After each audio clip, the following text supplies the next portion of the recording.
Yo, listen to this. This is straight up grand opening, grand closing energy when it comes to Pooh Shiesty. Now hold up, before we even dive into what really went down in this video, I gotta address something real quick. Everybody who was out here doubting and trying to downplay my guy, C Nash, yeah, y'all need to circle back and run those apologies immediately. Hey, tap in with me, bro.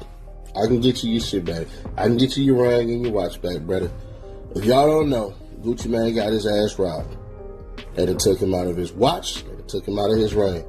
That boy stepped in there with security, all type of in his face. Yeah, you gonna do this, you gonna do that. Yeah.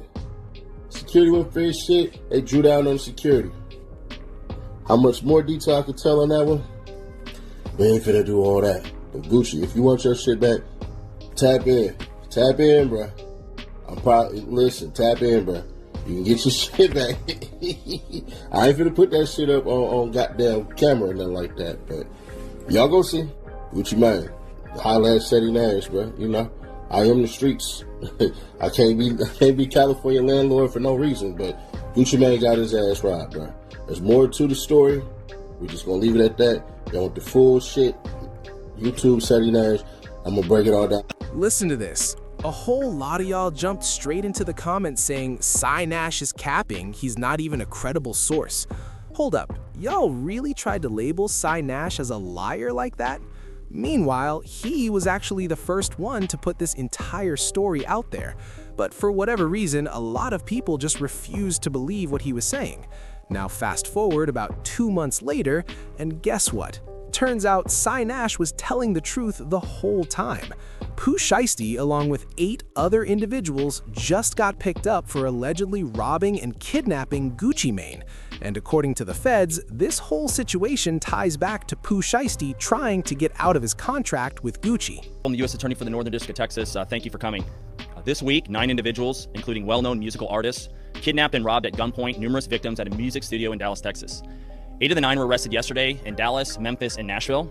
These individuals who are charged and arrested include Lontrell Williams Jr., also known as Pooh Shiesty, Lontrell Williams Sr., Rodney Wright Jr., also known as Big 30, Kadarius Waters, Demarion Gibson, DeMarcus Glover, Corday Johnson, Darian McDaniel, and Terrence Rogers has not been arrested yet, but will be soon. The complaint alleges that on January 10th of this year, 3 music industry professionals traveled to Dallas for a scheduled business meeting.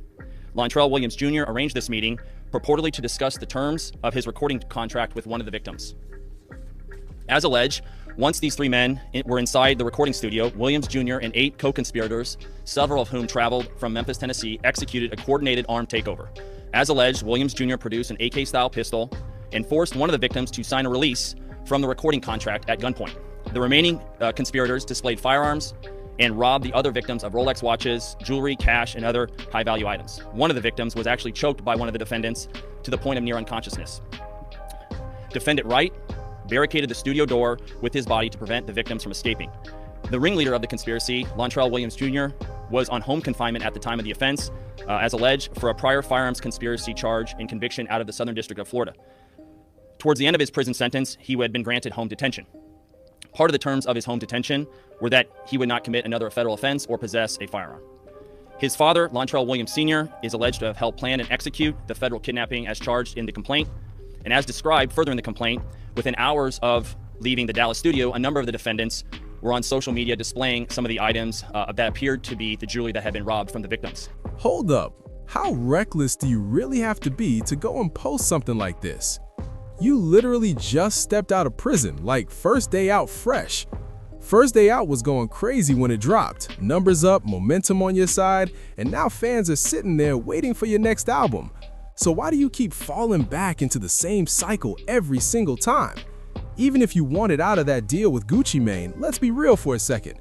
There is no way you actually believed robbing and kidnapping him at gunpoint was gonna solve anything. Did you really think that was the move? You could have sat down like grown men, had a real conversation, and negotiated terms.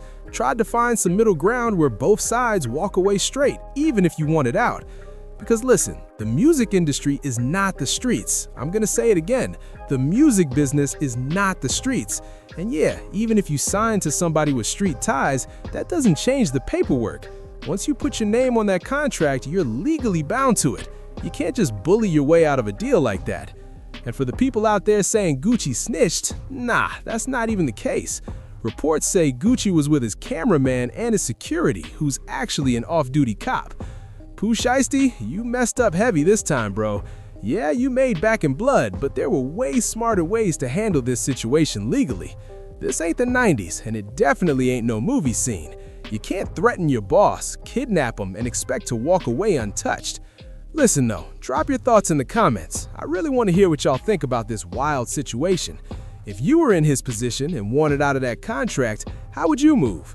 Make sure you like the video, subscribe to the channel, and I'll catch y'all in the next one. Because he fucked your wife. Then you dropped him. Look. Hey, what's up, y'all? Listen, I wanted to make this announcement on 10/17 yesterday, but I just seen like my statement, my P&L with all my artists. You know, it's almost like a whole bunch of shake-up and it's a whole shit show in the industry right now. But when I'm looking at my P&L and me being a businessman, I think that I'm gonna have to release almost all my artists except for Pooh Shiesty and Fujiano.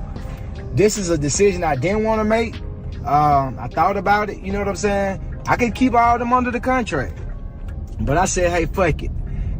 Let's just make the unselfish decision and, let them take their talents elsewhere. So today, you know what I'm saying, I already reached out to all of my artists, you know what I'm saying, to their lawyers and whatever, and let them know that they're free to take their talents elsewhere.